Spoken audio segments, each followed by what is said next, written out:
আজিমিয়া করতেছি ওই পোলার ব্যবহারতে মনে হয় মানুষেরও এখানে দিছি তেল পেঁয়াজ তারপর দিছি তেজপাতা দারচিনি গোলমরিচ তারপরে কয়েকটা লং দিছি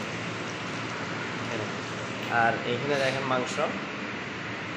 মাংসগুলো হলুদ দিয়ে সিদ্ধ করছি।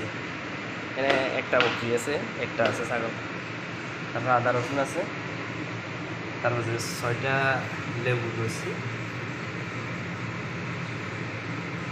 এখানে টমাটো নিয়েছি,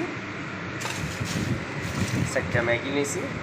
আর তুমি এখানে মশলা মরিচ তুমি শুধু আপনার হলুদ আর এই আরবি মশলা তুমি বা চা কিছু আর কালা মরিচ তুমি বা চা কিছু এই আর কি। তো এই কারা কারা রাত্রে খাবেন আসি যান। আর ডিম দুমু সিদ্ধ করি কয়েকটা উপর দিয়ে, আর ডিম যেগুলো বানাই দেবো ছোলাগুলো বানাই দিই। তো কারা কারা খাবেন আসি জানে। ওকে, বাই বাই, আল্লাহ হাফেজ, রাত্রের দাওয়াত রইল।